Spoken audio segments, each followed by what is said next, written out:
Hey there, Matt Philleo in the studio. Hope you're having a fantastic day. Here to show a painting I just finished. This is a portrait of Ruth in the Bible, biblical Ruth. And I don't know, you might have seen some of my in-progress photos. I just wanted to show the painting to you on video here. And this is called Rejoicing in the Harvest. This is a 16 by 20 acrylic on canvas. You can see Ruth holding that bag of grain, and this is something that took me maybe about 25 hours to do, and I painted that with the acrylic glazing technique. The glazing technique is something that the old masters used to get a luminosity and a depth in their painting. They would actually take their paint and mix it with a clear acrylic medium, or well, back then it would have been an oil medium. But I learned this technique back when I was in high school at a summer art camp taught at a university, and it made all the difference in the world. I mean, all the difference in the world in being able to do a portrait, be able to paint something with a solid sketch underneath it. Prior to that, I always struggled with doing a sketch and then obliterating it with paint, and I had problems with mixing colors and having the paint dry really fast, and you get these splotchy areas. It was just so annoying to paint. I almost gave up on acrylic painting, actually. I was using colored pencil for a while, and I was liking colored pencil, wasn't sure if acrylic was going to work for me. But after I took that class, that week-long intensive class, that just opened up the doors for acrylics for me. And I stuck with them ever since. That was over 20 years ago. But this painting here, Rejoicing in the Harvest, I'm really happy how that turned out. A young lady at my church modeled for it, and I thought she had a really Mediterranean look, not Caucasian like myself, and I thought she would do a fantastic job in this painting, just modeling for it, because, well, you're looking to get the right look. Ruth was a Moabitess in the Bible, and she was a foreigner, and she would have been, probably of an Arabian kind of a skin color and ethnicity. So I wanted somebody that looked like that, and this girl really fit the bill. So she dressed in this biblical outfit that I purchased, and I took several pictures in front of our church, and then I superimposed her on top of kind of a ancient Israel background, with maybe an olive tree in the back. I don't know, some kind of a tree they'd have over there, and then a field, a barley field. And she's in the picture. She's holding this sack of grain. She's super happy.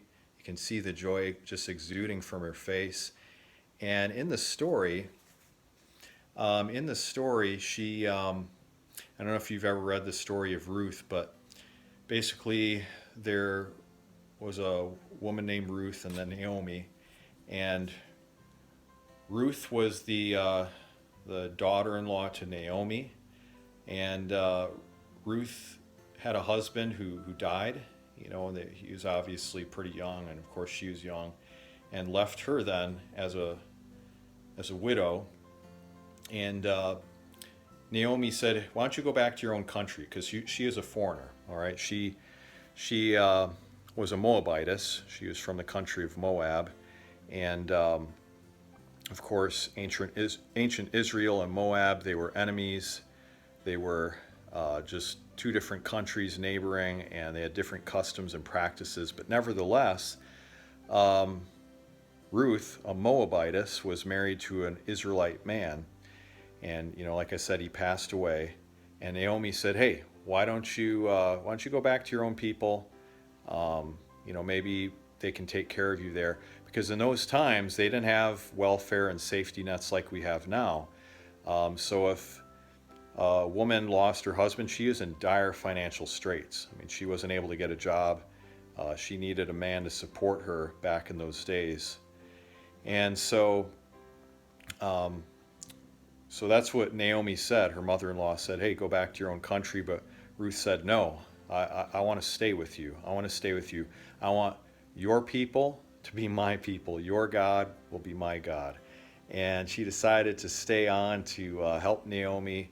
And, that was her life now. That was her identity. She wasn't going back to the old way of life. There's some parallels we can draw with that. But anyway, so Ruth stuck with Naomi, and she would work in the barley fields.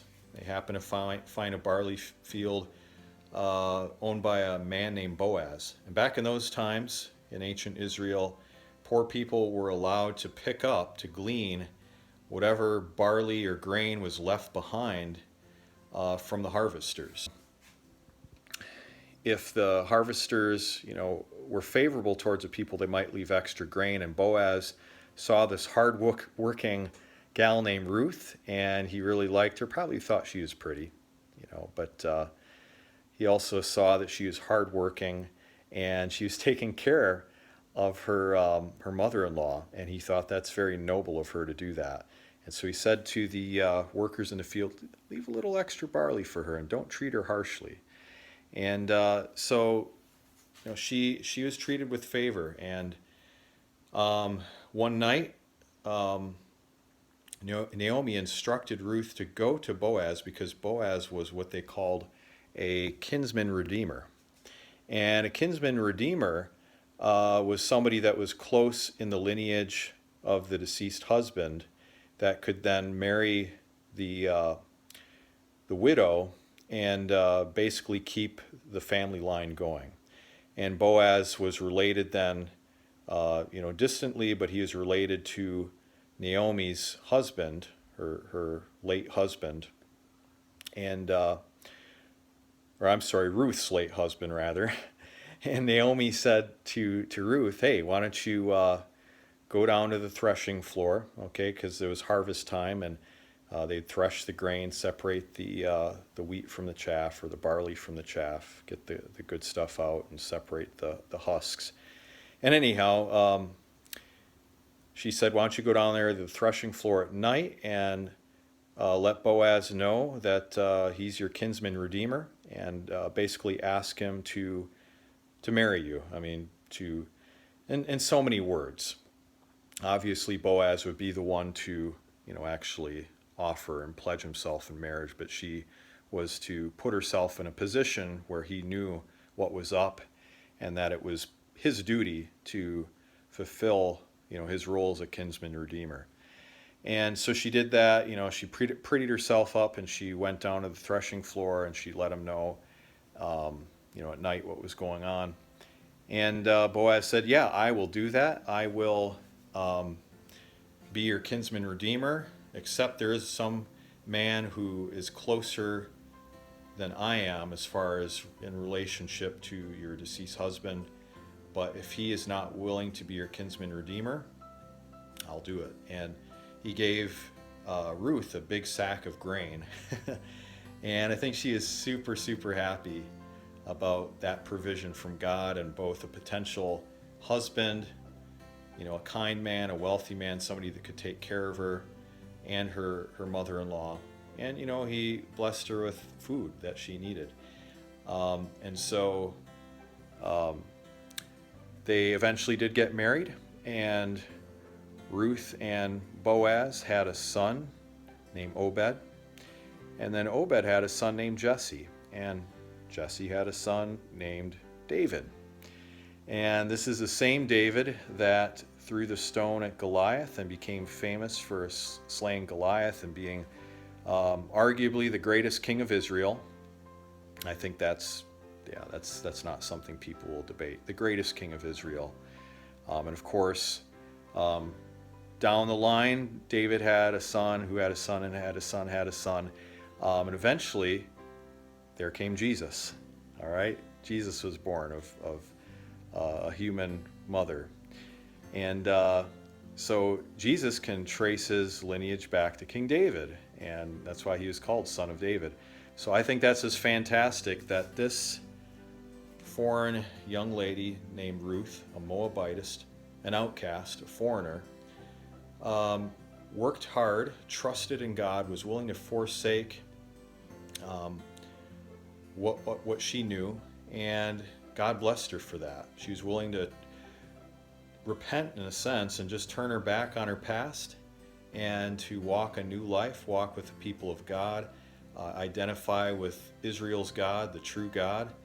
And God blessed her for her obedience and for her trust and for her care of her aging mother-in-law. And so I think this is just a fantastic story where God provided for her in both food and a husband and in a rich heritage in being the many times great grandmother of Jesus. So I hope you enjoyed this story, and hope you enjoy this painting here, Rejoicing in the Harvest, 16 by 20, acrylic on canvas. And anyway, thank you so much for watching this video. If you like it, give it a thumbs up, and you can subscribe to this channel for more videos like this. If you are an art appreciator, I do custom portraits in acrylic and book cover illustrations. This particular painting here is going to be a book cover illustration for a book by Russell Stendhal. But anyway, if you are interested in that, let me know. Also, if you are an artist learning or wanting to learn how to paint portraits, I'll be happy to help you with that. Go to realisticacrylic.com. I have several tutorials there that can help you out, covering all kinds of different subjects of portrait painting, from colors to skin tones to proportions, likeness, many beneficial things there. So anyway, thank you so much for watching this video. God bless, and we'll talk to you soon.